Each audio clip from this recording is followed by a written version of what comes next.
你是不是也有过这样的经历？飞机轮子刚擦地，你就心急火燎地开机，结果心一下子沉到谷底，屏幕上赫然显示下一班飞机半小时后就要起飞，而你还被困在机舱里，眼巴巴看着前排乘客不紧不慢地掏行李。更要命的是，你的登机口远在航站楼的另一头，跑过去就要20分钟。那一刻，冷汗唰的就下来了，脑子里只剩下一个声音在尖叫：完了，赶不上了。难道真要自认倒霉，去刷那张贵得离谱的单程票吗？那种从头到脚的焦虑和手足无措，真的只有亲身经历过的人才懂。尤其是当机场人潮汹涌，只是排看的人眼花缭乱时，那种孤立无援的感觉真的会让人崩溃。如果你也曾被这种机场狂奔的体验困扰过，或者光是想到就担心，那么你今天来对地方了。我是林志雅，在会活智库里专门为你挖掘这些能让人生更从容的生活智慧。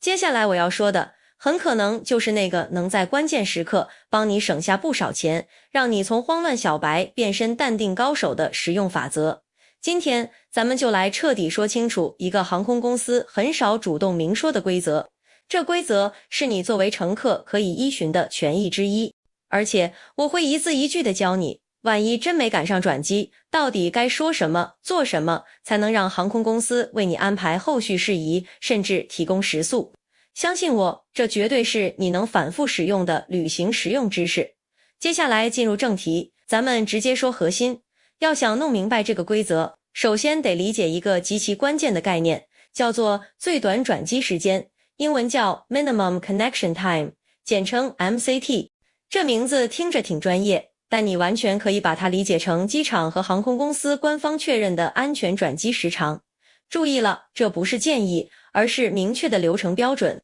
这个时间是机场、航空公司还有全球的航空数据系统经过计算才定下来的。它考虑的因素非常多，比如机场有多大，像新加坡樟宜、上海浦东这种大型枢纽和那些小岛上的迷你机场，最短转机时间肯定差远了。再比如，你是国际转国际还是国际转国内？如果是前者，你可能在禁区里直接走中转通道就行，但如果是后者，你就得先办入境、取行李、过海关，再重新找柜台办登机、拖行李。这一整套流程下来，耗时可就长了。MCT 会把所有这些都算进去，它甚至精细到会考虑你从哪个航站楼下机，又要去哪个航站楼登机，中间要不要坐摆渡小火车。所以你可以把 MCT 想象成一个保障区间，只要航空公司卖给你的联程机票，其中给出的转机时间符合甚至超过这个 MCT， 那就意味着在理论设计和正常流程下，你和你的行李是来得及完成转机的。这就是为什么你有时候在网上搜票，会看到一些看起来时间很紧的组合，比如转机只有50分钟，系统居然也让你买。这说明按照官方计算，这50分钟在规则上是成立的，虽然走起来咱心里可能直打鼓。那么这个 MCT 和咱们错过飞机有啥关系呢？关系可太大了。这里就要引出今天最核心、最关键的一个知识点，它直接决定了你错过航班后如何处理后续事宜，那就是你买的机票到底是不是一张票。一张票这个词你可能不常听，但理解起来很简单。它指的是你从起点到终点，中间不管转几次机，所有的航段都是在同一次交易、同一个订单里完成的。你会拿到一个唯一的预订编号，就是那个6位的 PNR 码和一组13位的电子机票号码。举个例子，你买一张从上海飞伦敦，在巴黎转机的票，如果在航空公司官网或者大平台上一次性搜索上海到伦敦并付款，那么你收到的行程单上2段航班都会挂靠在同一个预订编号和同一个票号下面，这就是一张票，也叫联程机票。买一张票最大的好处，也是这个规则的实用之处在于，当航空公司把这张票卖给你时，它就和你形成了一个完整的运输合同，向你确认了这个转机方案是可行的，是符合官方 MCT 标准的。因此，从你踏上第一段航班开始，把你安全送到最终目的地的整体责任就由航空公司承担。和一张票相对的呢，就是分开买的票。很多人，特别是想搭配不同航空公司节省预算的朋友，容易这么干。比如，你先买一张 A 航空从上海飞曼谷的票，然后再单独买一张 B 航空从曼谷飞普吉岛的票。这时候，你是做了2笔独立的交易，会拿到2个完全不相干的预订编号和2张独立的机票。这2张票之间，在航空规则上是没有任何关联的。这就是所谓的自理转机或分段购票。现在咱们来看看，同样是前一班飞机延误，这2种不同的票会带来多么不同的结局。先说你最该了解的情况，你买的是一张票。假设你买了上海经东京转机去芝加哥的联程票，转机时间2小时，本来挺充裕。但不幸的是，上海起飞的航班因为航空管制或者飞机调配问题，延误了1个半小时才起飞。等你到达东京成田机场时，飞往芝加哥的那班飞机已经起飞了。这时候你该怎么办？第一步，千万稳住，别慌，绝对不要自己马上掏手机，上网搜下一班去芝加哥的票，然后急着买单。你要是这么干了，这费用可就自己承担了。第二步，冷静下来，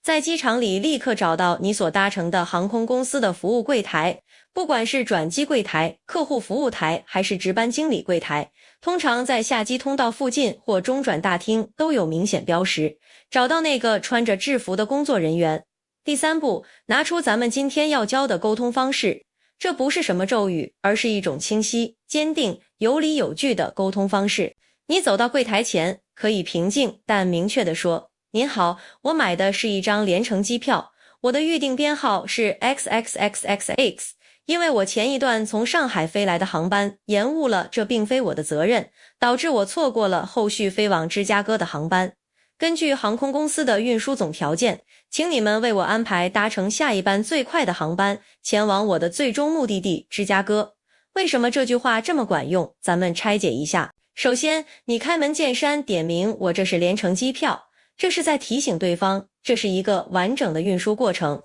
其次，你强调了前段航班延误且非我责任，这就把问题的起因划清楚了，是航空公司自身原因或不可抗力，如天气、流量控制，这些也不是乘客的错导致的。最后，你直接提出合理诉求，请安排后续最快航班，这是行使合同赋予你的权利。当你逻辑清晰地抛出这段话，经验丰富的地勤通常就会明白该如何处理。他们系统里一查，确认你的确是联程票，且前段确实有延误记录，那么接下来他们就有责任为你解决问题。那么航空公司具体会为你做什么呢？这就是一张票保障的实用之处了。第一，免费改签。航空公司需要免费帮你改签到他们自家下一班还有空位飞往你目的地的航班，比如晚上还有一班，他们会直接给你办好登机牌，期间不收取任何差价或改签费。如果他们自家当天没航班了，或者都满了，而他们所在联盟，比如星空联盟、天河联盟的其他伙伴航空公司有更早的航班，很多时候他们也会尽力协调，把你迁转过去，同样免费。他们的核心任务就是用尽可能快、合理的方式把你送到终点。第二，提供食宿，这一点至关重要。如果改签后的航班是第2天，意味着你不得不在中转城市过夜。这时你不用担心，航空公司有责任为你安排住宿，他们会给你一张住宿券或指引，上面有合作酒店的信息，你凭这个去酒店就能免费入住。通常机场到酒店的往返交通大巴或出租车券也会提供。不仅如此，滞留期间的吃饭问题他们也管，会给你餐券在机场或酒店的指定餐厅使用。从当天的晚餐到第2天的早餐，甚至午餐都可能安排好。这一切都是免费的，等于是获得了一次中转城市的食宿安排。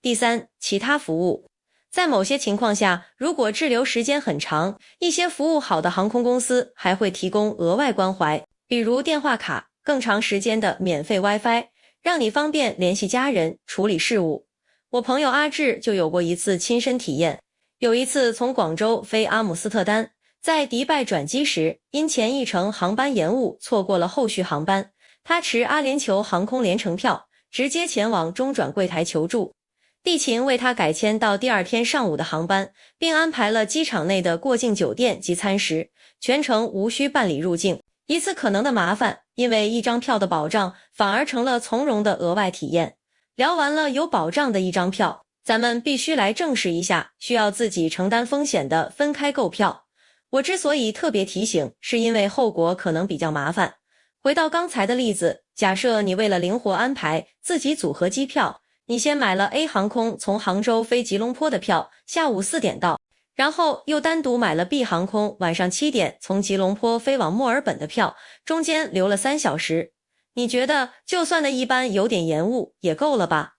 结果人算不如天算，杭州起飞的 A 航空航班因为出发机场天气推迟了2小时起飞，飞到吉隆坡时已经是傍晚6点了。你着急的下飞机，但麻烦才刚开始，你坐的是不能行李直挂的航班，你必须先办理马来西亚的入境手续，然后去行李转盘等待你的托运行李。等你拖着箱子冲到 B 航空的办理柜台时，已经是6点50分了。柜台地勤会面带职业微笑，但明确地告诉你，先生女士，非常抱歉，飞往墨尔本的航班已于20分钟前停止值机了。这时你怎么办？你能去找 B 航空沟通吗？你跟他们说是 A 航空延误害的你，你觉得 B 航空地勤会怎么回应？他们会非常礼貌且坚定地说，我们很理解您的处境，但您与 A 航空之间的运输合同与我们公司无关。对于我们而言，您未能在规定时间前办理登机手续，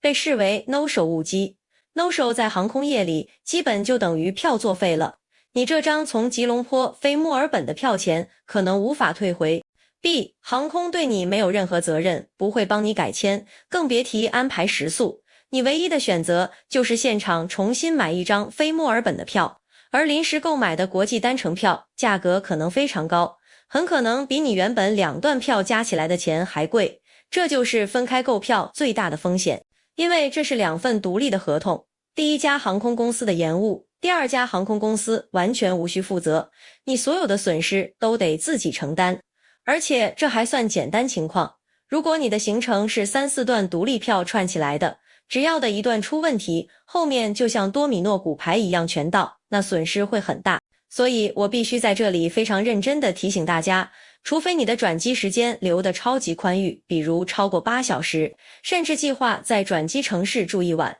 否则请谨慎尝试自己组合不同航空公司的独立机票，尤其是当你有托运行李的时候。为了节省预算而把自己暴露在可能损失较多资金的风险之下，需要仔细权衡。那么我们怎么判断自己买的是不是一张票呢？方法其实很简单，在你订票成功后，仔细查看航空公司发来的行程确认邮件或电子行程单。首先看预订编号 PNR 定座记录编码，如果整个行程从头到尾只有唯一的一组，通常是6位字母数字组合，那基本就是一张票。其次，看电子客票号码，这是13位的数字。如果所有航段都列在同一个13位票号下面，那铁定是一张票。反过来，如果你收到了2个或以上完全不同的预订编号和不同的电子客票号码，那你就要高度警惕了。这说明你买的是几张独立的票，转机风险需要你自己承担。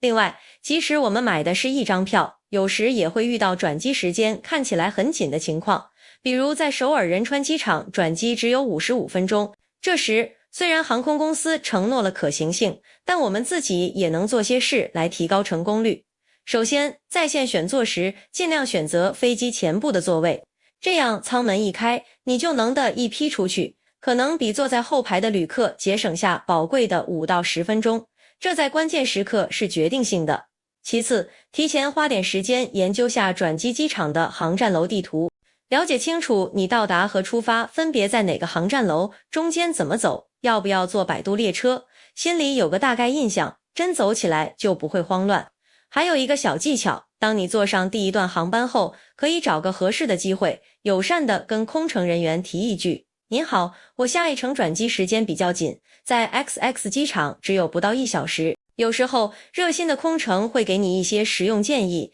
甚至在条件允许时帮忙协调让你优先下机，或者提前联系地面人员为你提供指引。最后还有一个极其重要的提醒，别忘了购买旅游保险。很多人可能会想，既然一张票有保障，还要保险干嘛？这个观念是不全面的。航空公司的保障核心是完成运输，即把你送到目的地，并提供必要的中转过夜安排。但是因为航班延误或取消，导致你产生的其他经济损失，比如错过了预付的酒店、门票、会议，或者产生的额外室内交通费，航空公司一般是不负责的。而一份合适的旅游保险，其中的旅程延误和旅程变更保障条款，恰恰可以覆盖这些损失。比如航班延误超过一定时间，具体看条款，保险公司可能会提供一笔定额赔偿，用于应对额外开销。如果你的旅程被迫取消，保险也可能赔偿你无法退回的预付费用。所以航空公司的责任和旅游保险的保障是两个不同层面、互为补充的东西。一份靠谱的旅游保险是让你旅途真正安心的二道防线。好了，让林志雅和慧活智库为你总结一下今天所有的核心要点。第一，也是最重要的原则，当你计划需要转机的旅行时，尽量购买一张票，联程机票，这是你权益的基本保障。第二，理解最短转机时间 MCT 的概念，只要航空公司系统能出票，就代表这个转机时间在规则上被认可。第三，如果你因前一程航班延误非你个人原因，导致错过联程机票中的后续航班，不要慌，不要自己另买票，立即寻找承运航空公司的中转服务柜台。第四，学会关键沟通话术，清晰告知地勤我买的是联程票，因前段航班延误错过衔接，请根据运输合同为我安排后续行程。第五，在此情况下，航空公司有责任为你免费改签到后续最快航班，如需过夜，需要提供食宿及交通。第六，高度警惕分开购票的风险，机票间无关联，前段延误可能导致后段机票作废，损失自担。第七，学会通过检查预订编号和电子客票号码来确认是否为一张票。第八，记得购买旅游保险，它与航空公司的责任互补，能为你提供更全面的经济风险保障。希望慧活智库今天分享的这些内容能真正帮到每一位热爱探索世界的你。旅行中难免有意外，但知识和信息就是力量。多了解一点规则，就能在关键时刻多一分从容，把潜在的麻烦化解为一段有惊无险的插曲。如果你觉得林志雅在慧活智库分享的这篇内容对你有用，让你学到了新东西，请别忘了点赞支持，也欢迎分享给身边常出行的朋友。你随手的一个分享，或许就在未来帮他们避免了麻烦。记得关注慧活智库，咱们下期再见，解锁更多让生活更美好的智慧。